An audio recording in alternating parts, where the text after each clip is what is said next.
Tlesta x-xogħol fuq il-proġett tal-pont tal-mixi bejn il-Marsa u Ħal-Qormi. Dan il-pont pedonali fi triq it-Tiġrija fil-Marsa qed joħloq aċċess aħjar u jżid is-sigurtà għan-nies li jimxu jew isuqu r-rota biex jaqsmu bejn il-Marsa u Ħal-Qormi. Fl-ewwel fażi tax-xogħlijiet minn Infrastruttura Malta tlestiet l-istruttura ewlenija tal-pont twila 30 metru, filwaqt li fit-tieni fażi tax-xogħlijiet tlestiet il-parti l-oħra tal-pont twila 23 metru. It-tliet torrijiet li fuqhom hemm iserħu ż-żewġ pontijiet jinkludu turġien u liftijiet spazjużi biex ikunu aċċessibbli għal kulħadd. Huma magħmra bid-dawl u kameras tas-sigurtà biex jiżguraw is-sigurtà pubblika.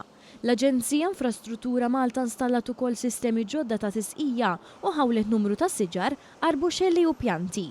Il-perit Rejfil Abdilla spjega kif dan il-pont se jsolvi problemi tal-passat u jiżgura s-sigurtà ta' kull min jużah. Qabel kien hawn problema kif jaqsmu 20 ta' snin ilu kienet infetħet il-Marsa Ħamrun bypass li hija parti mit-10 core network u hekk qegħdin f'punt fejn erġajna ġibna dik il-kullana taqgħod bej residenzi tan-naħa ta' Marsa ma' dawk ta' Ħal-Qormi.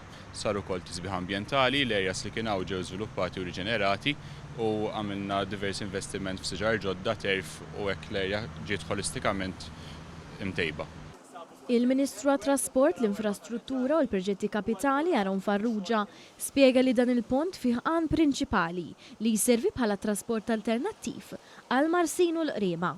Ekku dan huwa l-footbridge li għat il-parti tal-Marsa ma' dik ta' Ħal-Qormi qed jintuża dan investiment importanti ta' 3.5 miljun euro għal żewġ raġunijiet partikolari. L-ewwel waħda għas-sigurtà għax issa n-nies jistgħu jużaw dan il-footbridge illi huwa komplementat b'lifts u anki turġien, imma wkoll biex in-nies ikun jistgħu jużaw il-multi-modal shift allura trasport alternattiv.